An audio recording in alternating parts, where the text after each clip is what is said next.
ఇప్పుడే country delight యాప్ని download చేసుకోండి. Download the country delight app now. నమస్తే, వెల్కమ్ టు సుమన్ టీవీ.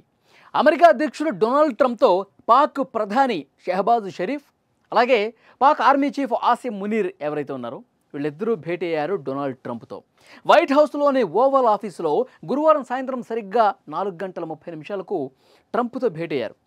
వీళ్ళు వైట్ హౌస్కు వచ్చినటువంటి సమయంలో డొనాల్డ్ ట్రంప్ ప్రెస్ మీట్లో ఉన్నాడు, మీడియాతో మాట్లాడుతూ ఉన్నాడు. గంట సేపు వీళ్ళు వెయిట్ చేశారు ఓవల్ ఆఫీస్లో అధ్యక్షుడు ట్రంప్ కోసం.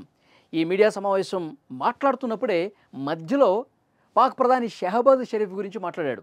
షెహబాజ్ షరీఫ్ ఒక గొప్ప లీడర్, ఒక గొప్ప మనసున్నటువంటి నాయకుడు, చాలా గొప్ప నాయకుడు అని కీర్తించాడు ఆ ప్రెస్ మీట్లో. నెక్స్ట్ వాళ్ళతోనే భేటీ అయ్యేది ఉంది కదా, ఆ ప్రెస్ మీట్ కంప్లీట్ అయిపోయింది. డైరెక్ట్గా ఓవల్ ఆఫీస్లో వీళ్ళతో భేటీ అయ్యాడు. అంటే Shehbaz Sharif first time white హౌస్లో ట్రంప్తో భేటీ అయ్యాడండి. అంతకుముందు ఆసిమ్ మునీర్ భేటీ అయ్యాడు ట్రంప్తో. విందు కూడా ఇచ్చాడు డొనాల్డ్ ట్రంప్ ఆసిమ్ మునీర్కి. అది పెద్ద చర్చ అయిపోయింది. పాకిస్తాన్ ఆర్మీ చీఫ్ని వైట్ హౌస్కి పిలిచి లంచ్ ఏర్పాటు చేయటం, ఒక ఆర్మీ చీఫ్ని ఈ విధంగా లంచ్ ఏర్పాటు చేసి మాట్లాడటం అనేది అందరూ షాక్ అయిపోయారు.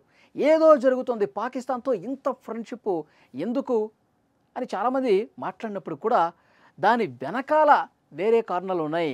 భారత్ను ఇబ్బంది పెట్టే చర్యలు అప్పటి నుంచే స్టార్ట్ అయినాయని చెప్పి అర్థమవుతోంది.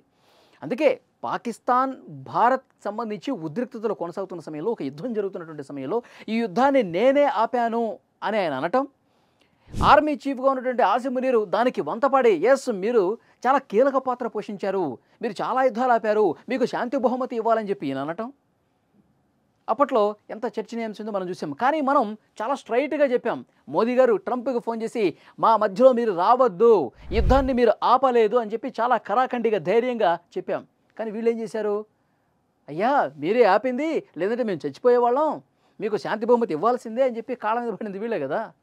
సో డెఫినెట్గా పాకిస్తాన్కి ఇప్పుడు ప్రధాని కూడా ఇక్కడ భేటీ అయ్యాడంటే, పాకిస్తాన్ ప్రధాని ఆర్మీ చీఫ్ కూడా ఇద్దరు కలిసి నిన్న గంట పాటు కలిసి మాట్లాడుకున్నారంటే పాకిస్తాన్కి అమెరికా ఎంత దగ్గరవుతుంది అనేది చాలా క్లియర్గా అర్థమవుతుంది.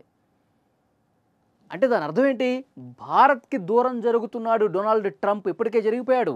ఇక భారత్ని వదిలేసుకున్నాడు, నాకు పాకిస్తానే కావాలి, పాకిస్తాన్లో ఉన్నటువంటి ఉగ్రవాదుల్ని ప్రేరేపించే ఆ దేశమే నాకు కరెక్టు, ఆ దేశ మనస్తత్వమే నా మనస్తత్వం ఒకటి కాబట్టి నాకు పాకిస్తానే కరెక్ట్ అన్నట్టుగా డొనాల్డ్ ట్రంప్ వ్యవహార శైలి ప్రస్తుతం ఉంది. పైకి చెప్తా ఉన్నాడు, భారత్తో మాకు మంచి సంబంధాలు ఉన్నాయి, భారత్ మాకు విడదలేని బంధం ఉంది, మంచి ద్వైపాక్షిక సంబంధాలు ఉన్నాయి, మోదీ గొప్ప లీడర్ అంటూ పైకి చెప్తా ఉన్నాడు. కానీ అంతర్లీనంగా మనసులో ఏముంది, అతనికి పాకిస్తాన్ మీదే ప్రేమ ఉంది, అతనికి పాకిస్తానే కావాలి. ఎందుకంటే పాకిస్తాన్లో వాళ్ళకి బిజినెస్లు కూడా ఉన్నాయి ట్రంప్ ఫ్యామిలీకి. కాబట్టి పాకిస్తాన్తో చాలా దగ్గర అవుతున్నాడు. దాని అర్థం భారత్ మీద విషం చిమ్మటానికి ఇంకా ఎన్ని అవకాశాలుంటే అన్ని రకాలుగా భారత్ను ఇబ్బంది పెట్టడానికి ఇతను సిద్ధమైపోయాడని చెప్పి చాలా క్లియర్గా దీన్ని బట్టి అర్థమవుతుంది. వీళ్ళు ఏం మాట్లాడుకున్నారన్నది ఇంకా బయటకు రాలేదండి. వీళ్ళు లోపల గంట పాటు ఏ ఒక్క మీడియాను కూడా అనుమతించాల. ఓవల్ ఆఫీసులో ఏకాంతంగా ఇలా ముగ్గురు కూడా మాట్లాడుకున్నారు. ఏం మాట్లాడుకున్నారో తెలియదు.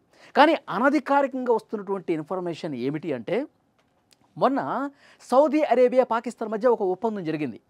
ఆ ఒప్పందం ఏంటి, ఏదైనా యుద్ధం జరిగినప్పుడు భారత్ ఫర్ ఎగ్జాంపుల్ పాకిస్తాన్ మీదకి యుద్ధానికి వెళ్ళింది అనుకుందాం, అప్పుడు పాకిస్తాన్ మాత్రమే భారత్ మీద యుద్ధం చేయదు. ఈ ఒప్పందం ప్రకారం సౌదీ అరేబియా కూడా కలిసి రావాలి. పాకిస్తాన్ సౌదీ అరేబియా రెండు దేశాలు కలిసి భారత్ మీద విరుచుకుపడతాయన్నమాట. నాటో తరహా ఒప్పందం అనమాట. అలాంటి ఒప్పందం సౌదీ అరేబియాకి పాకిస్తాన్కి మొన్న లాస్ట్ వీక్ జరిగింది. దానికి కారణం ఏంటి, సౌదీ అరేబియా మీద ఒత్తిడి తీసుకొచ్చింది డొనాల్డ్ ట్రంప్. భారత్కు వ్యతిరేకంగా ఎలాంటి పావులు కదుపుతున్నాడు చూడండి. సౌదీ అరేబియాకి మిత్రదేశం అమెరికా. సో ట్రంప్ ఒత్తిడి మేరకు పాకిస్తాన్తో ఈ రకమైనటువంటి నాటో తరహా ఒప్పందం కుదుర్చుకున్నాడు, కేవలం భారత్ని ఇబ్బంది పెట్టడానికే. ఇక్కడ మనం క్లియర్గా అర్థం చేసుకోవాలి.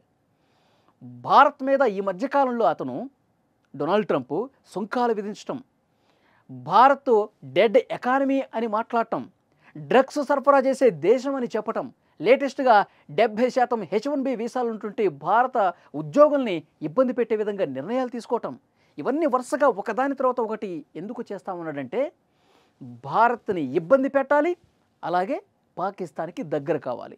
ఇదే డెఫినెట్గా ప్రపంచం మొత్తం కూడా చూస్తూ ఉంది. డొనాల్డ్ ట్రంప్ వ్యవహార శైలిని ప్రతి ఒక్కరూ గమనిస్తూ ఉన్నారు. భారత్ మాత్రం చాలా నిశితంగా గమనిస్తోంది. డొనాల్డ్ ట్రంప్ నువ్వేం చేసుకుంటావో చేసుకో, ఎన్ని సుంకాలు వేసుకుంటావు వేసుకో, భారత్కు వ్యతిరేకంగా ఎన్ని నిర్ణయాలు తీసుకుంటావో తీసుకో, కానీ నా ప్రజల కోసం, నా భారత సార్వభౌమాధికారం కోసం ఎక్కడా కూడా రాజీ పడే ప్రసక్తి లేదు. భారతదేశంలో ఉన్న ప్రతి వ్యాపారి, ప్రతి రైతు, ప్రతి వర్గం ప్రయోజనాలు కాపాడే విధంగా నేను ముందుకు పోతానని చెప్పి చాలా స్ట్రైట్గా ప్రధానమంత్రి నరేంద్ర మోదీ గారు మడమ వెనక్కి తిప్పకుండా, ఎక్కడ అమెరికా నిర్ణయాలకు భయపడకుండా ఎదురొడ్డి నిలబడిన పరుస్తుంది. అమెరికా కుట్రలు ఇప్పుడు వీళ్ళు థ్యాంక్స్ చెప్పడానికి వచ్చారండి. పాకిస్తాన్ ప్రధాని, ఆర్మీ చీఫ్ డొనాల్డ్ ట్రంప్కి థ్యాంక్స్ చెప్పడానికి వచ్చారు. సౌదీ అరేబియాతో మాకు ఒక మంచి రక్షణ ఒప్పందం కావటానికి మీరు దోహదపడ్డారు. ఇప్పుడు ఏ దేశం వచ్చినా సరే మేమిద్దరం కలిసి యుద్ధానికి వెళ్తాం. సౌదీ అరేబియా మీద ఎవరన్నా యుద్ధానికి వస్తే పాకిస్తాన్ తోడొస్తుంది, పాకిస్తాన్ ఆయుధాలు ఇస్తుంది, పాకిస్తాన్ వాళ్ళకు ఉన్నటువంటి రక్షణ సంబంధించిన సైనిక సహాయం కావచ్చు, ఏదైనా ఇటు పాకిస్తాన్ మీద ఏదన్నా భారత్ కావచ్చు, ఇంకోటి కావచ్చు, ఎవరైనా యుద్ధానికి వస్తే సౌదీ అరేబియా ముందుకు వచ్చేస్తుంది అనమాట. సో ఇలాంటి ఒక రక్షణ ఒప్పందం, కీలకమైన ఒప్పందం కావటానికి డొనాల్డ్ ట్రంప్ సాయపడ్డాడు, కేవలం భారత్ని ఇబ్బంది పెట్టడానికి. ఇది చాలా క్లియర్ అయిపోతుంది. దానికి థ్యాంక్స్ చెప్పుకోవడం కోసం వీళ్ళు వచ్చినట్టుగా తెలుస్తోంది. ఫ్రెండ్స్, ఈ వీడియో చూసిన తర్వాత మీకేమనిపిస్తుంది? డొనాల్డ్ ట్రంప్ వ్యవహార శైలి భారత్ను ఇబ్బంది పెట్టడానికి అనేది చాలా క్లియర్ అయిపోతుందా? ఈ మీటింగ్ తర్వాత పాకిస్తాన్, అమెరికా రెండు ఒకటే, ఇక భారత్ నాకు వద్దు అని చెప్పి అమెరికా అనుకుంటుందని డొనాల్డ్ ట్రంప్ అనుకుంటున్నాడని మీకు అర్థమవుతుందా? Please comment.